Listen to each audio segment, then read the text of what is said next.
हाँ जी, क्या हाल चाल? सब बढ़िया। चलिए स्टार्ट करते हैं अपना आज के इस लेक्चर को। और ये लेक्चर होने वाला है lecture number 8 in circular motion physics. Lecture number 8 में आपका बहुत बहुत स्वागत है सर्कुलर मोशन के। और हम अपना लेक्चर स्टार्ट करते हैं। देखिए, हमने पुराने लेक्चर में क्या पढ़ा था। अगर आपका बैंक रोड है और स्मूथ सरफेस है और आपको अगर मैक्सिमम आपको वेलोसिटी काउंट करना है तो वो कैसे काउंट करोगे? √RG tan थीटा से। लेकिन सर अगर वो रफ्स है और रफ पे मैक्सिमम काउंट करना है तो RG tan theta plus phi का √R यूज करेंगे। And where is tan theta is equals to mu. और अगर आपको मिनिमम वेलोसिटी बताना है तब RG tan theta minus phi का √ आप यूज करेंगे। ठीक है, हमने कल ये कॉनिकल पेंडुलम वाला केस देखा था और ये कॉनिकल पेंडुलम हमने समझा था कि अगर आपके पास कॉनिकल पेंडुलम है तो जो पेंडुलम होता है वो हॉरिजॉन्टल सर्कुलर मोशन करता है। तो जो कंपोनेंट होंगे वो हॉरिजॉन्टल सर्कल के कंपोनेंट होंगे और आपको कंपोनेंट करने हैं। एक कंपोनेंट इधर जाएगा टी cos थीटा, एक इधर टी sin थीटा और इधर जाएगा mg। नाउ चूंकि ये हॉरिजॉन्टल सर्कुलर मोशन कर रहा है, इसका मतलब वाई डायरेक्शन में जो फोर्सेस होंगे वो एक दूसरे को कैंसल आउट कर देंगे। तो जो नेट फोर्स आएगा वो सेंटर की डायरेक्शन में आएगा और वो प्रोवाइड करेगा उसे सेंट्रीपिटल फोर्स। और सेंट्रीपिटल फोर्स प्रोवाइड करेगा, दैट मीन्स यहाँ पर टी sin थीटा बराबर आ जाएगा आपका mv² के। तो ये कल हमने कॉनिकल पेंडुलम के बारे में समझा था। इसके बाद हमने इसके भाई बहन भी सीखे थे। आइए क्वेश्चन करते हैं और अपनी क्लास को थोड़ा सा फंटास्टिक बनाते हैं। ये रहा क्वेश्चन। ये आपका कॉनिकल पेंडुलम है जो कि एंगल 37 पर है। ये आपने रस्सी बांध रखी है और नीचे बॉब लगा रखा है। अब हम टेंशन देखिए, समझिए। ये सारे पहले ही आंसर लिख के इसलिए आते थे कि टाइम बचे हमारा। ठीक है, और ये आपका टेंशन है। ठीक है, क्या करना क्या है आपको सर? टाइम वो आपके कंपोनेंट करने कल सिखाया है कैसे करते हैं। एक कंपोनेंट इधर आएगा, कंपोनेंट इधर आएगा। ये एंगल टी तो हमें क्या बनाना है, कभी भी अगर ऐसे चेक करना होता तो आप जेड बनाइए। देखो ये क्या बन रहा है आपका, जेड बन रहा है। अरे उल्टा बने सीधा बने, बन तो जेड रहा है ना। इसका मतलब ये वाला एंगल इस वाले एंगल के बराबर होगा। तो अगर ये 37 है तो ये भी क्या होगा आपका 37 डिग्री ही होगा। You must know. ठीक है, चलिए इधर हो जाएगा t cos 37 और इधर हो जाएगा t sin 37। cos 37 कितना होता है आपका 4/5 होता है, तो ये होगा 4t/5 और ये हो जाएगा 3t/5। आपने बताया था कि 4t/5 is equals to mg because of horizontal circular motion. तो मतलब 4t/5 is equals to 100, that means 125 आ जाएगा आपका टेंशन। टेंशन कितनी आ गई? 125 न्यूटन आ गई। अब आपका टेंशन आ गया। आपको निकालना क्या था? आपको निकालना था यहाँ पे वेलोसिटी निकालना था, एंगुलर स्पीड निकालना था, टेंशन निकालना था, टाइम पीरियड निकालना था। We are finding tension. अब आपको स्पीड निकालना है। आपने बताया था कि mv² is equals to centre में जो फोर्स लग रहा होगा, मतलब T 3t/5 and tension is 1/5, मतलब 25 से 75। तो यहाँ से कटिंग करेंगे तो 5 दूनी 10 होता है 75 और 75।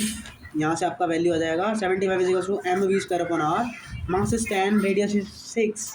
तो यहाँ से आपका आ जाएगा 75 × 6/10।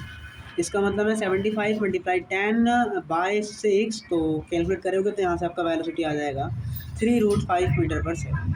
तो ये आपका वेलोसिटी निकल गया। अब आपने पढ़ाया था कि v बराबर होता है सर r ओमेगा। इसका मतलब है आप यहाँ से वेलोसिटी का वैल्यू डालो, r का वैल्यू डालो, आपको ओमेगा मिल जाएगा। और ओमेगा ही हमारा क्या होता है? एंगुलर स्पीड होता है। तो यहाँ से आपको ओमेगा मिल जाएगा। आपने एक और चीज़ बताई थी कि time period is equals to होता है 2π/ओमेगा। तो आपने ओमेगा का वैल्यू कैलकुलेट कर रखा है। Just putting here and find time period. I hope ये क्वेश्चन आपको समझ में आया होगा। चलिए आगे बढ़ते हैं। अब इन क्वेश्चनों को करने का ट्राई करते हैं। समझिए, थोड़े से क्लासिकल क्वेश्चन है ये। हमने अलग अलग एंगल पर हमने जो है बॉब मास रख के रस्सी में लटका दिए हैं। सबका एंगल क्या अलग है, एक ये वाला एंगल, एक ये वाला एंगल। सबसे पहले आपको बताना है, आपको वेलोसिटी का कंपेयर करना है। वेलोसिटी का कंपेयर करना है। तो वेलोसिटी का कंपेयर कैसे करेंगे? तो सबसे पहले एबीडी बनाते हैं। तो ये वाला हॉरिजॉन्टल सर्कुलर मोशन करेगा, ये वाला का जो हॉरिजॉन्टल सर्कुलर मोशन होगा वो ये होगा, और तीसरे वाले का जो हॉरिजॉन्टल सर्कुलर मोशन होगा वो ये होगा सर। लेकिन यहाँ से वेलोसिटी का तो कुछ हमें पता नहीं लग रहा है।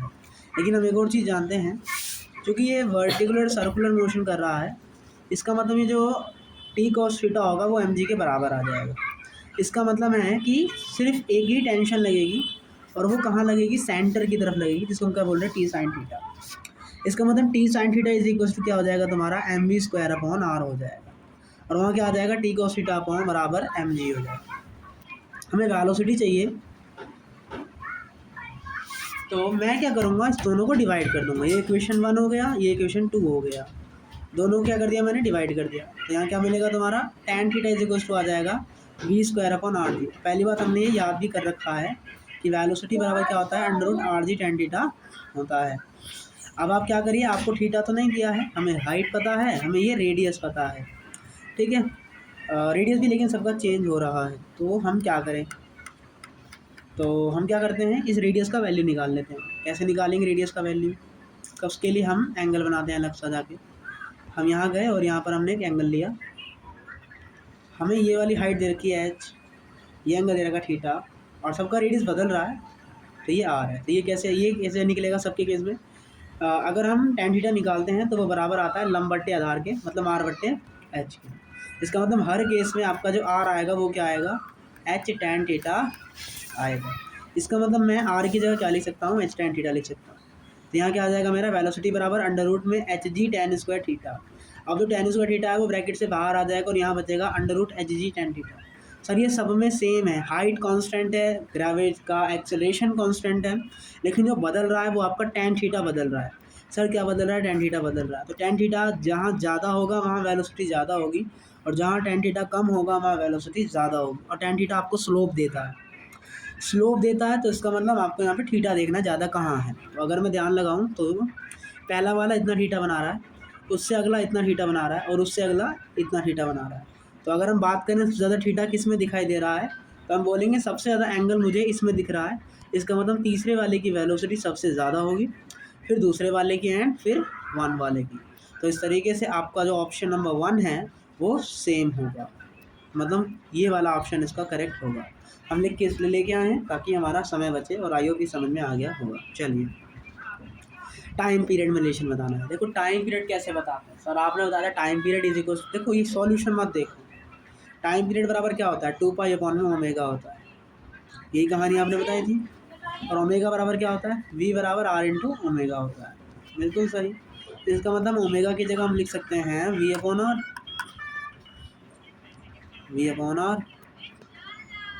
ये लिख दिया सर हमने, v/r लिख दिया। अब वेलोसिटी क्या होती है आपकी, √rg tan थीटा होती है, और √r से अगर इसको हम क्या लिख सकते हैं, √r/r, कई बार पढ़ा चुके हैं, इससे ये कट जाएगा। तो इस तरीके से यहाँ पे आपका क्या आ जाएगा, यहाँ आपका आ जाएगा 2π√r/g tan थीटा। और सर आप ही ने बताया था r की वैल्यू क्या होती है, h tan थीटा होती है। तो यहाँ से tan थीटा क्या हो गया, कट गया। तो यहाँ से टाइम पीरियड क्या आ गया आपका, 2π√h/। क्या सर आपने जो टाइम पीरियड निकाला है उसमें कोई भी नॉन कांस्टेंट फैक्टर दिखाई दे रहा है, सर हाइट कांस्टेंट है, जी का वैल्यू भी फिक्स है, 2 भी फिक्स होता है, पाई का वैल्यू भी फिक्स है, इसका मतलब ये पूरा फिक्स है। इसका मतलब ये थीटा पे डिपेंड नहीं कर रहा। डिपेंड करने का मतलब अगर ये tan थीटा होता तब हम कहते हैं कि जो टाइम पीरियड है वो आपका थीटा पे डिपेंड कर रहा है, लेकिन टाइम पीरियड आपका जो है वो थीटा पे डिपेंड नहीं कर रहा। तो इसका मतलब है सर जो टाइम पीरियड है, चाहे वो v1 का हो, चाहे वो v2 का हो, चाहे वो v3 का हो, सबका क्या आएगा, सेम आएगा। और टाइम पीरियड बराबर क्या होता है, 2π/ओमेगा। इसका मतलब ओमेगा टाइम पर डिपेंड कर रहा है, अगर टाइम ही नहीं बदल रहा तो ओमेगा भी नहीं बदलेगा। तो ये सारी कहानी हमें इस क्वेश्चन में देखने को मिलती है। और कैसे चेक करेंगे, अपना वही कहानी, सबसे पहले एफबीडी बनाइए, चीज़ें करिए, और इस तरीके से आप समझ सकते हैं, कुछ रटने की ज़रूरत नहीं है। फिर हमने सर्कुलर मोशन के ये उल्टा भाई बहन को पढ़ा था, और इसमें हमने क्या समझा था कि ये मास है आपका। देखिए हमने समझा था कि जैसे आपका ब्लॉक है, हम समझाते हैं आपको, ये आपका ब्लॉक है और इस ब्लॉक को यहाँ रख रखा है, और जो कि सर्कुलर मोशन कर रहा है। तो आप ही नहीं बताया था सर, सब भी सर्कुलर मोशन होता है, तो वो हॉरिजॉन्टल सर्कल में होता है। और हॉरिजॉन्टल सर्कल इसे कहता है, हॉरिजॉन्टल सर्कल मतलब मेरे प्लेन में जो सर्कल बनेगा वो वाला, ऐसे ऐसे जो हमारा मूव कर रहा है। इसका मतलब वो अगर ऐसे मूव कर रहा है तो इसका मतलब वो ऐसे चल रहा होगा, तो इसका मतलब इसका कंपोनेंट भी इसी के अलॉन्ग होगा। तो एक लगेगा ऊपर की तरफ, एक लगेगा यहाँ, और एक लगेगा यहाँ। समझिए, इस बार टेंशन नहीं लगेगा, इस बार आपका नॉर्मल लगेगा, क्योंकि नॉर्मल कब लगता है, जब वो सरफेस पर आता है। टेंशन कब लगता है, जब वो किसी से कांटेक्ट में होता है, सॉरी जब वो रस्सी में होता है। तो इस पर नॉर्मल लगेगा इस डायरेक्शन में समथिंग, और वो इस डायरेक्शन में जो है मूव कर रहा है। तो ये किसी एंगल पर है, तो इसका मतलब ऊपर आएगा आपका ये अगर थीटा है ना, अगर आपका ये थीटा है तो जेड बनाइए, जेड कहाँ दिख रहा है, जेड दिख रहा है यहाँ पे। इसका मतलब अगर ये ऊपर वाला थीटा है तो ये वाला थीटा होगा। इसका मतलब इस डायरेक्शन में जो फोर्स लगेगा वो एन कॉस थीटा लगेगा, और ऊपर वाले डायरेक्शन में जो फोर्स लगेगा वो आपका एन साइन थीटा लगेगा, नीचे आपका एम जी फोर्स लगेगा। तो सर्कुलर मोशन कर रहा है तो N sine theta is equal to M G and N cos theta is equal to M B square upon R. तो ये कल भी कहानी हमने आपको पढ़ाई थी। तो यहाँ पर क्या आ जाएगा आपका एन कॉस 37 आ जाएगा, कॉस 37 इज इक्वल टू 4/5, ठीक है। और और ये क्या हो जाएगा आपका 3n/5, तो 3n/5 is equal to N G. And mass कितना दिया है, अच्छा मास नहीं दिया है, ओके मास नहीं दिया कोई दिक्कत नहीं। तो यहाँ से आपका नॉर्मल क्या आ गया, नॉर्मल आ गया आपका 5 mg/3, तो नॉर्मल निकल गया आपका। अब 4n/5 is equal to M B square by R, okay. तो या ओमेगा स्क्वायर आर लिख सकते, कोई दिक्कत नहीं है आपको, ठीक है। हाइट निकालना है वैसे भी आपको, तो नॉर्मल की जगह लिखेंगे आप क्या 5 mg/3, तो 5 से 5 कटा, मास कटा, तो इस तरीके से यहाँ पर। और ओमेगा स्क्वायर, ओमेगा क्या है आपका v/r है, वेलोसिटी आपको 10 मीटर पर सेकंड, सॉरी ओमेगा दिया है ना, ठीक है। तो ओमेगा की वैल्यू 10 का स्क्वायर आ जाएगा। रेडियस निकाल सकते हो, रेडियस क्या है, ये रेडियस है ना कि ये, जिसमें वो मूव करता है उसको रेडियस बोलते हैं। तो सर वो इतने सर्कल में मूव कर रहा है, इसका मतलब ये रेडियस है, तो हम ये वाला ट्रायंगल लेंगे। तो अगर ये 37 है, ये हाइट है, तो ये रेडियस क्या आएगी, अभी आपने पढ़ाया था, ये रेडियस आएगी h tan 37, और tan 37 कितना होता है 3/4, तो इसका मतलब ये कितना आ गया 3h/4।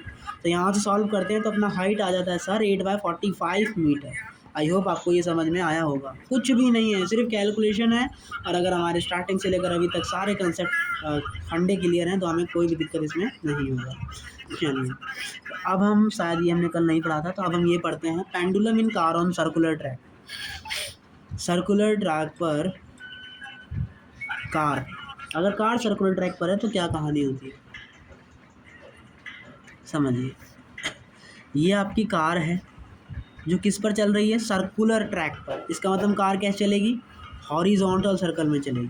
कैसे चलेगी सर, ये इज मूविंग हॉरिजॉन्टली, ठीक है। लेकिन वो हॉरिजॉन्टली इस पॉइंट से चलेगी,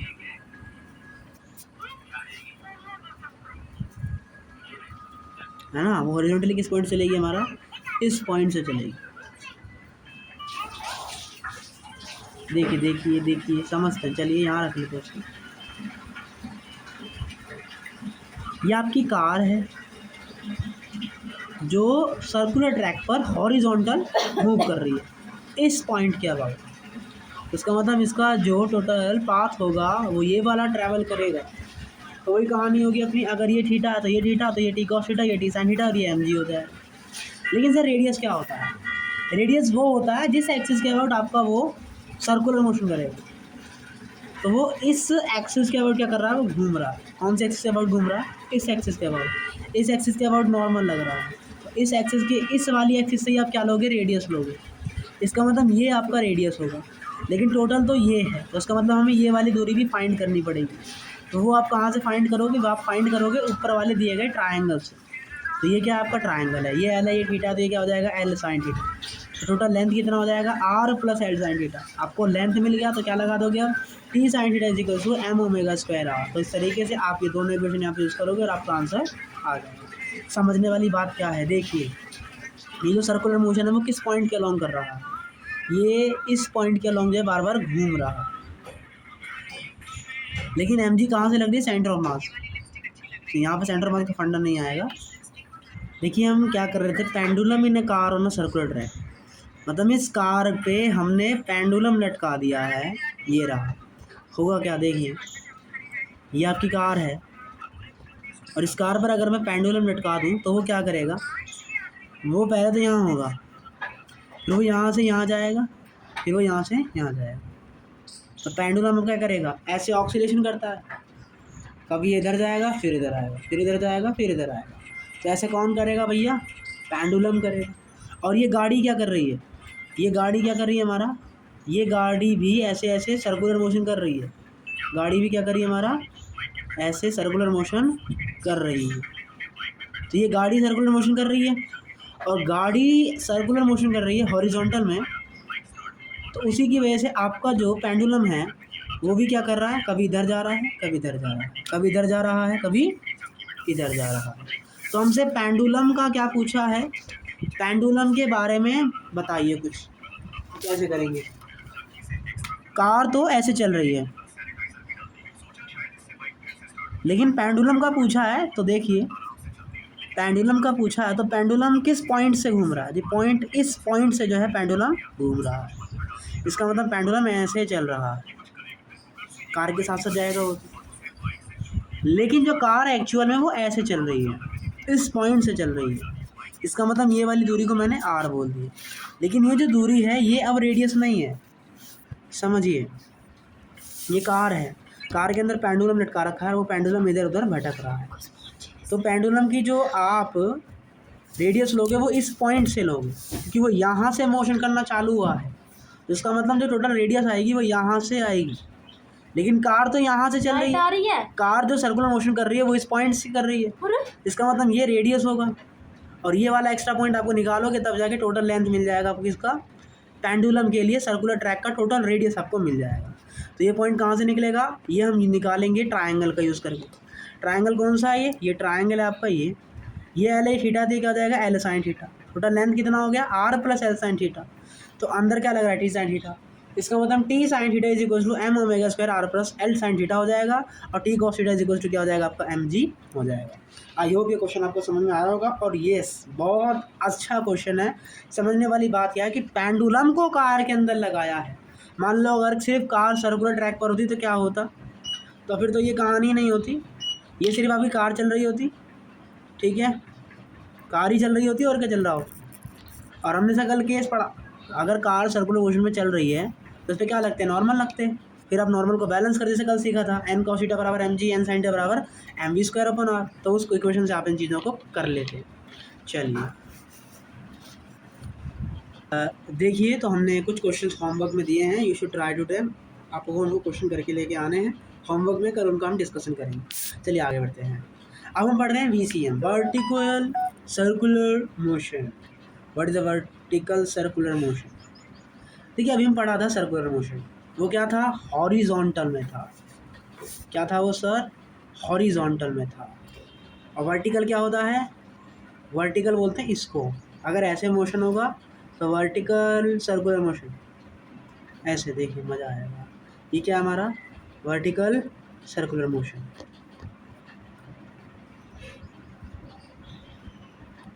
और मोशन अगर ऐसे होगा, ऐसे, तो वो हमारा होगा हॉरिजॉन्टल सर्कुलर मोशन।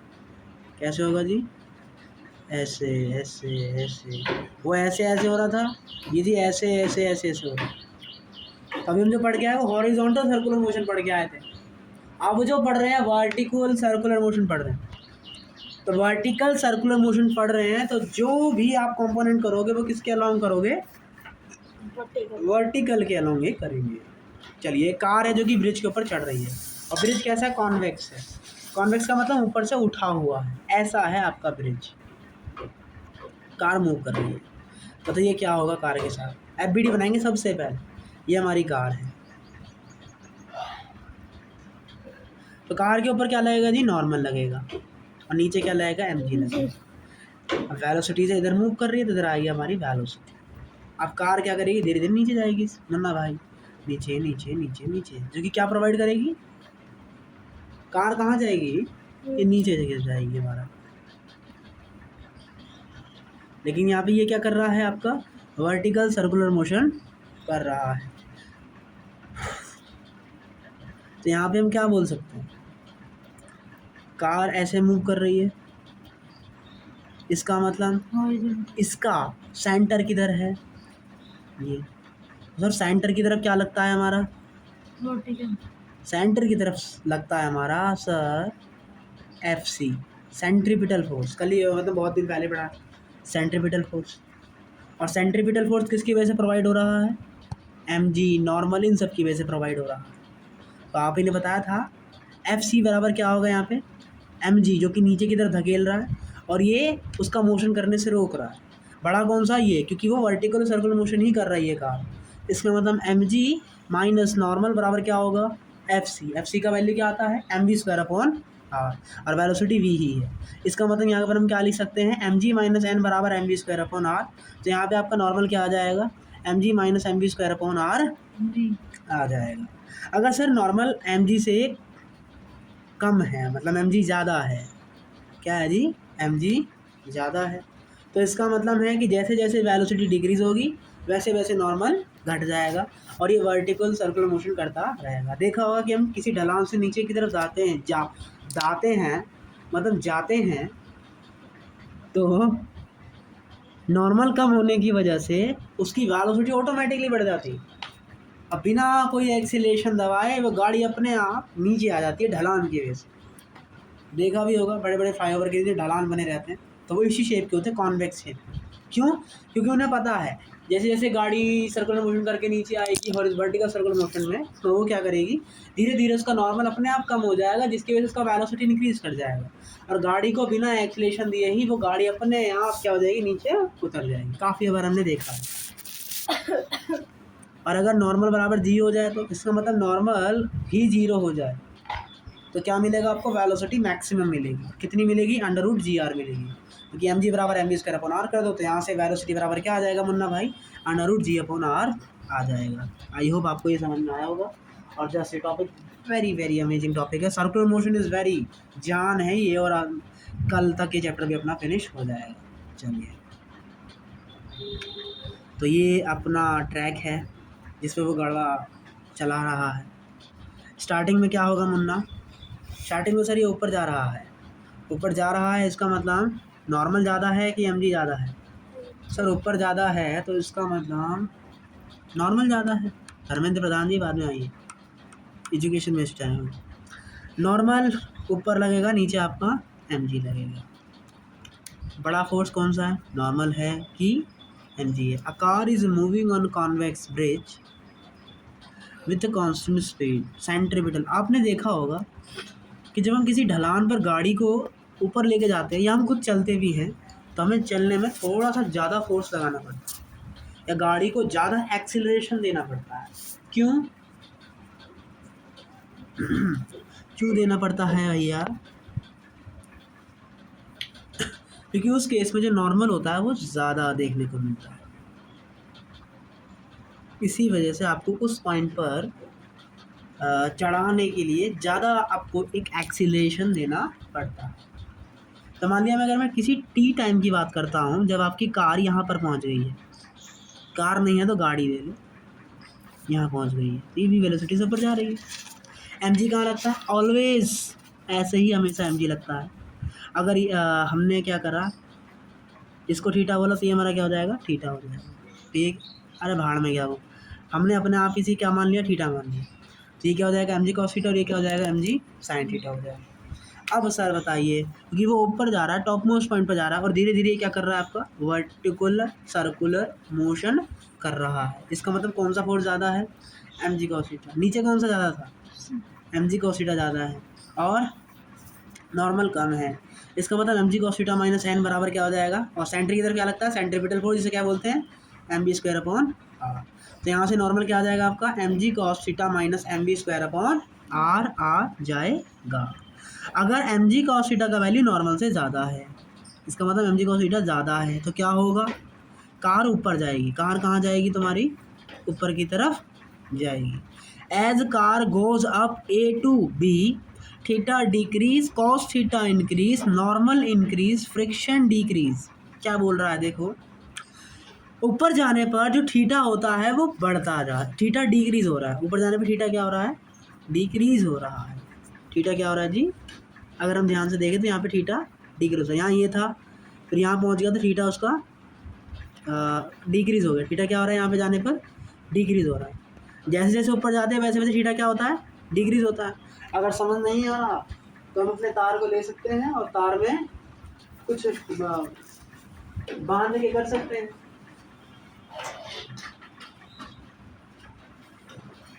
आप भी कर सकते हैं। अपना ये तार लीजिए चार्जर का और उसी को देख सकते हैं आप उसे।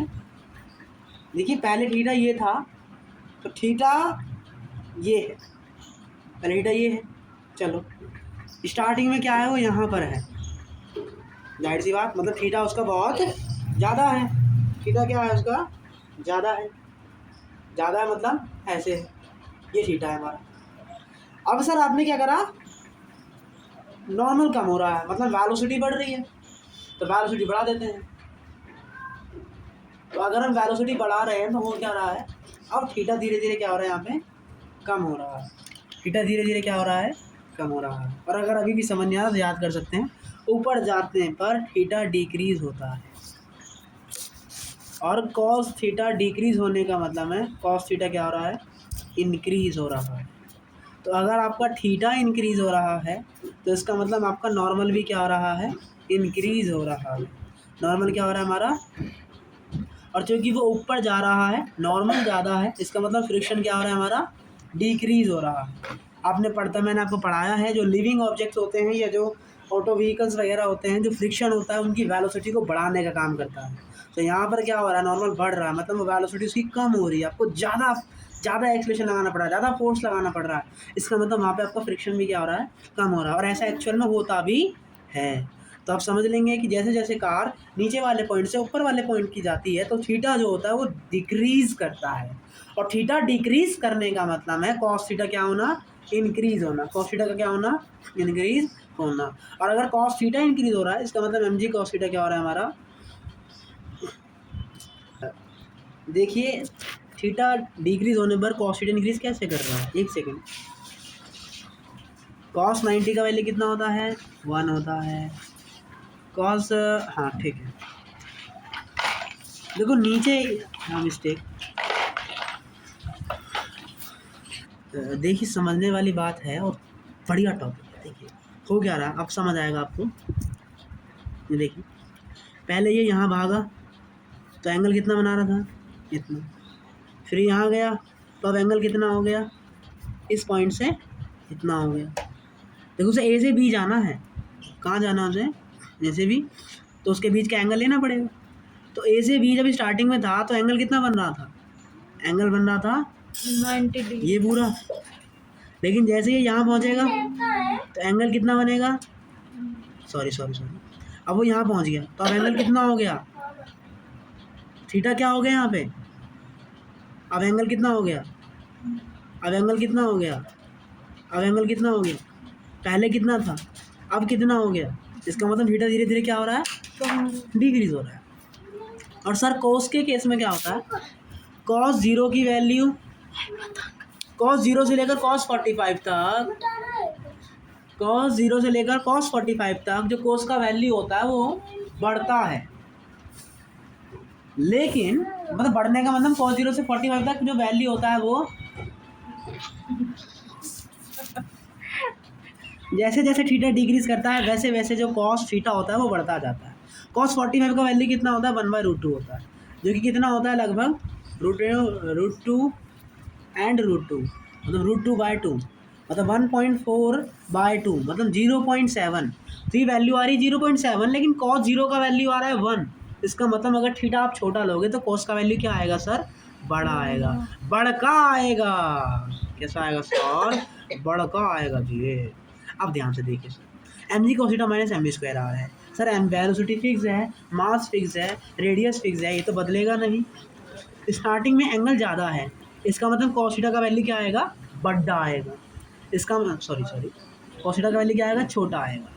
थीटा इंक्रीज करते हैं तो कॉस थीटा घट जाता है, और थीटा डिक्रीज करते हैं तो कॉस थीटा बढ़ जाता है। तो स्टार्टिंग केस में थीटा ज़्यादा था, इसका मतलब ये वैल्यू क्या हो जाएगी, कम हो जाएगी, और कम में से और घटा देंगे तो वैल्यू क्या आएगी, और छोटी आएगी। वैल्यू क्या आएगी हमारी, और छोटी आएगी।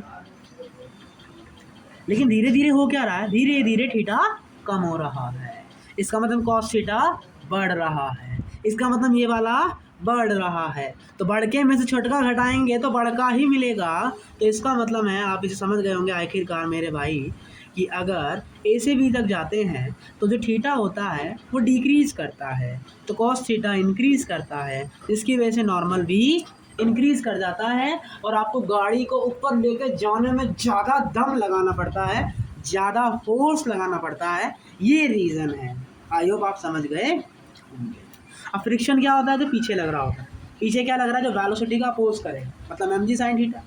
इसका मतलब फ्रिक्शन क्या हो रहा है आपका, डिक्रीज हो रहा है, क्योंकि साइन थीटा एंगल के घटने से घटता है, तो एम का फ्रिक्शन क्या हो जाएगा, डिक्रीज हो जाएगा।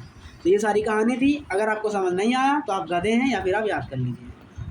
अगर अब तो यहाँ पे क्या समझ आ रहा है कि normal at point A and normal at point C दोनों क्या है, सेम है, क्योंकि दोनों कितना एंगल बना रहे हैं, सेम एंगल बना रहे हैं। ए से भी वही एंगल बन रहा है तो बी से सी एंगल बन रहा है, तो इसका मतलब नॉर्मल एट ए बराबर नॉर्मल एट सी। लेकिन नॉर्मल एट बी पर क्या होगा, सबसे ज़्यादा नॉर्मल आएगा। क्या आएगा, सबसे ज़्यादा नॉर्मल आएगा, क्योंकि यहाँ पे थीटा क्या हो गया, 0 हो गया, और थीटा 0 हो गया, इसका मतलब कॉस थीटा सबसे ज़्यादा मैक्सिमम हो गया है। तो इसका मतलब यहाँ पर नॉर्मल का करना आपको ये देखने को मिलेगा। लेकिन अगर वो कॉनकेव ब्रिज पे चल रहा हो तो क्या कहानी होगी। ये क्या था सर, कॉन्वेक्स था। अब हम क्या पढ़ रहे हैं, कॉनकेव पढ़ रहे हैं। तो कॉनकेव में क्या होगा, गाड़ी ऐसे मूव करेगी तो वेलोसिटी ऐसे जाएगी, तो यहाँ लगेगा आपका मुन्ना ऐसे, देखिए तो ये यहाँ से चल रहा है। तो अब गाड़ी कैसे मूव कर रही है, ऐसा मूव कर रही है। गाड़ी अगर ऐसे मूव कर रही है तो फोर्स कौन सा ज़्यादा होगा, नॉर्मल।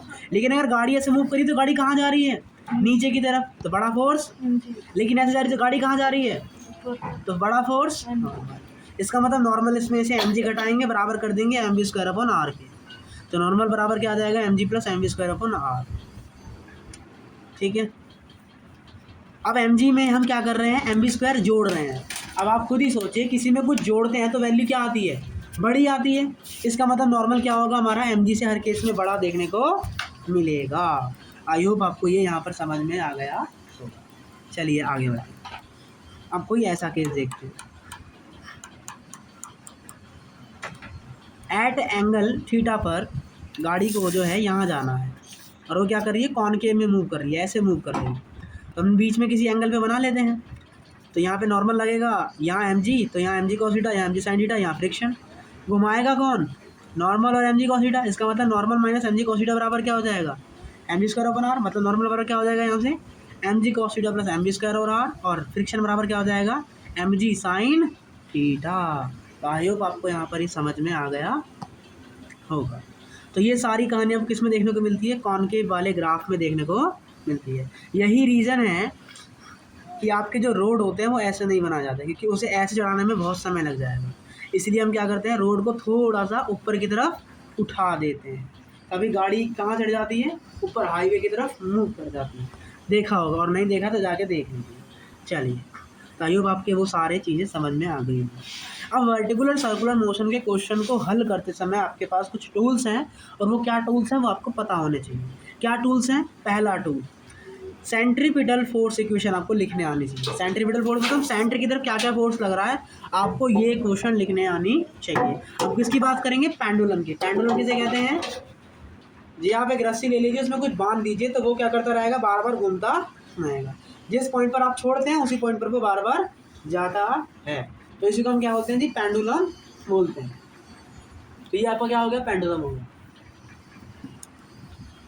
ये क्या हो गया आपका, पेंडुलम। तो ये हमारा क्या हो गया मुन्ना भाई, पेंडुलम हो गया। आप भी करके देख सकते हैं घर पे। ये हो गया हमारा पेंडुलम। तो इस पेंडुलम में क्या कहानी होगी, अब ये क्या कर रहा है, ये क्या कर रहा है, ये ऐसे ऐसे घूम रहा है। तो अगर मुझे पूरा वर्टिकुलर सर्कुलर मोशन करवाना है, वर्टिकुलर सर्कुलर मोशन करवाने का मतलब है सर, चार्जर है, करवाने का मतलब है वो पूरा ऐसे घूम जाना। अब मैं तो भैया आज ब्लैक बोर्ड पे तो नहीं है, तो यहाँ पे तो नहीं दिखा पाएंगे, समझ जाइए ऐसे करना होता है, ऐसे घुमाना होता है, ठीक है। कल की वीडियो में दिखा दूंगा। तो वर्टिकल सर्कुलर मोशन, आप अपना चार्जर ले लीजिए, मेरे साथ चार्जर लीजिए और उसे पूरा वर्टिकल घुमा दीजिए, और अपने सिर पे मारिए। तो वर्टिकुलर घुमा देने से इसको हम बोलते हैं वर्टिकुलर सर्कुलर मोशन। अब इसको देखो, अगर मैं इसे कम वेलोसिटी दूंगा तो ये वर्टिकुलर सर्कुलर मोशन नहीं करेगा, लेकिन उसे उस लायक वर्टिकुलर मतलब उस लायक इसे वेलोसिटी दे दूंगा तो ये क्या कर लेगा, मेरा वर्टिकुलर सर्कुलर मोशन कर लेगा। तो क्या हो रहा है, ये VCM में घूम रहा है। क्यों घूम रहा है, सेंट्रीपिटल के कारण, सेंट्रीपिटल फोर्स के कारण। तो आपको हमेशा क्या देनी पड़ेगी, इसमें सेंटर की तरफ आपके फोर्स को दिखाना पड़ेगा। और ये रस्सी है, तो रस्सी में क्या लगता है जी, टेंशन लगता है। रस्सी में टेंशन लगता है, इसका मतलब टेंशन इज इक्वल टू क्या हो जाएगा आपका, mv स्क्वायर अपॉन आर हो जाएगा। और आर क्या है, आपके तार की लेंथ या रस्सी की लेंथ। अगर ये एल है तो मैंने क्या बोल दिया, mv स्क्वायर अपॉन एल। दूसरी कहानी, चलिए अब इस दूसरे क्या लगाएंगे आप, इसमें energy conservation. Sir energy conservation तो वहीं लगाते हैं जहाँ पर नॉन कंजर्वेटिव के द्वारा किया गया फोर्स जीरो होता है। सर टेंशन क्या द्वारा किया गया वर्क क्या जीरो है? समझिए, देखिए डायग्राम में समझाते इससे पहले, ये रस्सी है, टेंशन यहाँ लग रही है, वेलोसिटी पता करने के लिए हम क्या करते हैं, उस पर टेंजेंट खींच देते हैं। ये टेंजेंट खींच दिया तो दोनों के बीच क्या एंगल बन गया, 90 डिग्री। और हमने क्या बताया था, अगर कोई सा भी फोर्स 90 डिग्री बनाता है वेलोसिटी के साथ तो उसका वर्क डन क्या आता है, जीरो आता है।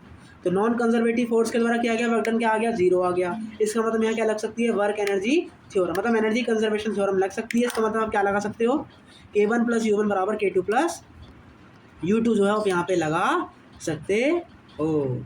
चलिए एक क्वेश्चन करते हैं और फिर अपनी आज की छोटी सी क्लास को यहीं पे रखेंगे। चलिए क्वेश्चन है, pendulum is release from rest. Pendulum को मैंने रेस्ट से छोड़ दिया। छोड़ने का मतलब उसकी यहाँ पे स्टार्टिंग में जीरो है, अब मैं क्या कर दूंगा, छोड़ दूंगा। तो तब वाले केस की बात जो है यहाँ पे हो रही है। इसका आपको टेंशन निकालना है कहाँ कहाँ पर, इस पॉइंट पर और आप इन्हें बताया था ताली नहीं बजाने के लिए, वर्क एनर्जी थ्योरम लगाने के लिए। इस पॉइंट पर अगर मैं टेंशन निकालूंगा तो क्या आएगी, टेंशन एट ए बराबर क्या आएगा, mv²/L के। वेलोसिटी क्या है, जीरो, तो टेंशन भी यहाँ पे क्या हो जाएगी, जीरो। और आप एक्सीलरेशन भी निकाल सकते हो। एक्सीलरेशन कैसे निकलेगा, फोर्स इसी डायरेक्शन में, तो ये क्या देगा, उसे टेंजेंशियल एक्सीलरेशन देगा। इसका मतलब mg बराबर क्या हो जाएगा, ma। इसका मतलब at बराबर क्या हो जाएगा, mg/m, मतलब g इसका क्या हो जाएगा, टेंजेंशियल एक्सीलरेशन हो जाएगा। अब आपको किसके लिए पूछा है, बी पे वो निकालनी है, तो मैं क्या करता हूँ, यहाँ पर एनर्जी कंजर्वेशन थ्योरम लगा देता हूँ। इस समझ में तभी आया जब आपने पुराने सारे लेक्चर अटेंड किए होंगे तभी। तो यहाँ से मैंने यहाँ तक क्या लगा दिया, एनर्जी कंजर्वेशन थ्योरम लगा दिया। तो इस पॉइंट से लेकर यहाँ तक मैंने लगा दिया। तो इस पॉइंट पर वेलोसिटी जीरो है, मतलब काइनेटिक एनर्जी जीरो, लेकिन क्या ये h हाइट पर है, जी है। तो यहाँ पर इसका पोटेंशियल क्या आ जाएगा, हाइट l है और फोर्स mg, तो यहाँ पोटेंशियल क्या आ गया, mgl आ गया। यहाँ की बात करते हैं, यहाँ पे वेलोसिटी v हो गई और यहाँ पे पोटेंशियल जीरो हो गया क्योंकि वो उसी हाइट पर आ गया। इसका मतलब यहाँ पर हाफ mv² v हो जाएगा। तो यहाँ पे आपकी वेलोसिटी क्या आ जाएगी, √2gl आ जाएगी। अब आपको टेंशन 2 निकालना था, तो टेंशन 2 कैसे निकालोगे, टेंशन 2 इज क्या होगा, mv²/r। इसका मतलब T2 - mg बराबर क्या हो जाएगा, mv²/r। तो यहाँ से क्वेश्चन सॉल्व करोगे आपको क्या मिल जाएगी, टेंशन 2 इस क्वेश्चन में मिल जाएगी। आइए अब सी पॉइंट के अबाउट निकालते हैं, बहुत ईजी है, चिन्नी से क्वेश्चन नहीं है। सी के लिए लगाने के लिए क्या करते हैं, मैं यहाँ से यहाँ तक के लिए क्या लगा देता हूँ, आपका एनर्जी कंजर्वेशन थ्योरम लगा देता हूँ, या फिर आप क्या कर लीजिए, हाँ तो ए से सी लगा तो दिया, तो यहाँ से यहाँ तक मैंने लगा दिया।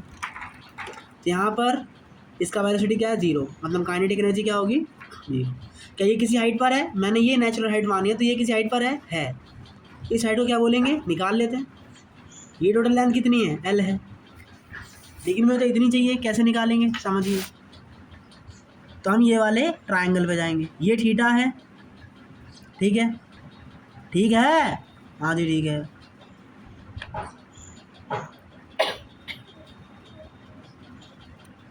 ढक दिया पूरा, हाँ तो ये थीटा है,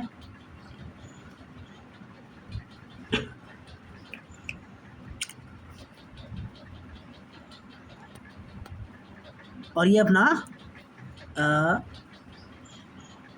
रेडियस हो गया एक तरीके का। ये अपना यहाँ पे क्या बन गया, ट्रायंगल बन गया। एक सेकंड काम हो रहा है। देखो ये पूरा लेंथ है और ये आपका आर्क है, लेकिन हमें सिर्फ इतना वाला चाहिए, इतना ही वेलोसिटी चाहिए हमें, हम ये निकालना है। और हमें क्या पता है, थीटा पता है, ठीक है। थीटा के सामने वाला क्या होता है, हमें क्या चाहिए, हाइट चाहिए। इसका मतलब या तो आप tan थीटा लगा लो या तो आप cos थीटा लगा लो। cos थीटा बराबर क्या होता है, आधार बट्टे कर्ण। तो cos थीटा बराबर क्या होता है, और आधार क्या होता है हमारा, ये cos थीटा क्या होता है हमारा, आधार बट्टे कर्ण। आधार क्या है, ये वाली पूरी लेंथ जिसको मैंने h बोल दिया, और कर्ण क्या है, और ये क्या है आपकी L लेंथ ही तो है, ये भी तो आपकी रस्सी है, और रस्सी की लेंथ कितनी है, L है। इसका मतलब इसकी लेंथ क्या हो जाएगी, L हो जाएगी। तो इसका मतलब क्या लिखेंगे, आधार बट्टे L लिखेंगे। तो आधार की वैल्यू क्या आ जाएगी, L cos थीटा। तो इसका मतलब आपकी हाइट कितनी आ गई, L cos थीटा। तो ऐसे निकाल, देखो अगर समझ नहीं आ रहा तो आप गधे हैं। तो मतलब ये हो जाएगा हमारा एल कॉस थीटा। कैसे निकाला एक बार समझिए फिर से। कहाँ समझाया, पन्ना ही नहीं है,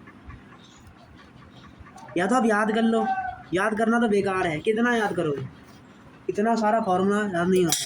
कंसेप्ट समझिए, मुझे ये पॉइंट यहाँ पहुँच गया है और मुझे ये हाइट चाहिए, इसका मतलब मुझे ये वाला ट्रायंगल से निकालना पड़ेगा। ये क्या है, रस्सी है, इसका मतलब ये लेंथ क्या होगी, एल होगी। ये थीटा पता है, मुझे ये चाहिए। तो कॉस थीटा बराबर क्या होता है, आधार बटे कण, थीटा के सामने वाला लंब। इसका मतलब यही आधार है, तो कॉस थीटा लगा दूंगा तो मुझे मिल जाएगा। कॉस थीटा बराबर क्या होता है, आधार बटे कर्ण। तो ये आधार की वैल्यू क्या आ जाएगी, एल कॉस थीटा। तो हाइट आ गई हमारी, दैट्स फाइंड सर। इसका मतलब हम इस पार्टिकल का, इस ए वाले पे जो ये एम मास रखा है, इसका पोटेंशियल एनर्जी क्या आ जाएगा, एम जी एच। हाइट कितनी आई है, एल कॉस थीटा। इसका मतलब M G L cos theta is equal to what, यहाँ पर हाइट 0 हो गई लेकिन यहाँ वेलोसिटी है तो हाफ एम वी स्क्वायर सी। तो यहाँ से वेलोसिटी निकल जाएगी। अब ये वाला टेंशन क्या कर रहा है, सेंट्रीपिटल फोर्स दे रहा है, पीछे की तरफ एम जी कॉस थीटा लग रहा है। इसका मतलब T3 minus M ji cos theta is equal to M V square upon L. Value putting करोगे आपका यहाँ पे टेंशन 3 आ जाएगा और आप सेंट्रीपिटल एक्सीलरेशन सी पॉइंट पर भी निकाल सकते हो। तो इस तरीके से आपने यहाँ पे सारी कहानी देखी और आई होप आपको मेरे हिसाब से ये समझ में आ गया होगा। आइए इसको करने का जुगाड़ देखते हैं। क्या देखते हैं जी, जुगाड़। जुगाड़ क्या है, आइए समझते हैं जुगाड़। देखिए, अगर ये आई से ऊपर जा रहा है और इस पॉइंट पर आपको क्या निकालनी है, वेलोसिटी निकालनी है। तो कैसे निकालेंगे, ये टोटल हाइट कितनी है, एच है। अगर ये एल है, ये थीटा है, तो ये हाइट कितनी होती है, एल कॉस। इसका मतलब हाइट किसके बराबर आ गई, L plus L cos theta के बराबर आ गई। इसी तरीके से अगर ये नीचे होता तो यहाँ हाइट क्या आती तुम्हारी, L1 माइनस कॉस थीटा। ये वाली हाइट क्या आती, L1 माइनस कॉस थीटा। तो अगर मैं यहाँ पे क्या लगा दूँ, एनर्जी कंजर्वेशन थ्योरम लगा दूँ, तो क्या मिलेगा मुझे, इस पॉइंट पर क्या लाएगी मेरी हाइट, इस पॉइंट पर मैं इसमें लगा देता हूँ, ठीक है। तो यहाँ पर क्या आएगी हमारी इनिशियल वेलोसिटी, क्या है, हाफ एम वी स्क्वायर। क्या इसके पास कोई हाइट है, नहीं, तो 0 बराबर। यहाँ पर वेलोसिटी है जी हाँ, कितनी, हाफ एम वी स्क्वायर, और हाइट है क्या है, कितनी, एम जी है। तो यहाँ से क्या आ गया आपका, यू स्क्वायर बराबर वी स्क्वायर प्लस 2 जी है। तो वी स्क्वायर इधर कर देंगे, इसको उधर भेज देंगे, तो यहाँ से क्या आ जाएगा, वी स्क्वायर बराबर यू स्क्वायर प्लस माइनस 2 जी है। तो आप ये याद करेंगे कभी भी वर्टिकुलर सर्कुलर मोशन में अगर आपको वह क्या निकालनी है, आपको क्या निकालनी है सर, आपको अगर वेलोसिटी निकालनी है तो उसी केस में क्या करोगे आप, इनिशियल वेलोसिटी का स्क्वायर, अगर ऊपर जा रहे हो तो माइनस 2gh और नीचे आ रहे हो तो प्लस 2gh लगाएंगे। तो आप इस फॉर्मूले का क्या करोगे, यहाँ पे यूज़ करोगे। ये तो मैंने पूरा डेरिवेशन किया, और अगर मुझे डायरेक्ट फार्मूला याद होता तो मैं कैसे करता, देखो फार्मूला कभी काम नहीं आता, अगर कंसेप्ट याद है तो सब कुछ काम आएगा। ये निकला बेसिक से ही है, ये कोई क्वेश्चन फार्मूला नहीं है। अब यू स्क्वायर बराबर क्या होता है, you square plus 2 minus 2gh। Starting में मैं कौन से पॉइंट से निकाल रहा हूँ, मुझे सी का चाहिए था तो मैंने ए से सी के लिए लगा दिया। स्टार्टिंग में आपका वेलोसिटी कितना है, 0, इसका मतलब इसका वेलोसिटी कितना हो गया, 0 हो गया। और ये कहाँ जा रहा है, नीचे जा रहा है, इसका मतलब हम क्या यूज़ करोगे, प्लस में यूज़ करोगे 2gh। और हाइट कितनी आई है, एल कॉस थीटा। इतना जो चला है मतलब कितनी आई है, एल कॉस थीटा। तो इसका मतलब वेलोसिटी कितनी आ गई आपकी, √2gl कॉस थीटा। और यहाँ भी कितनी आ रही है, √2gl कॉस थीटा।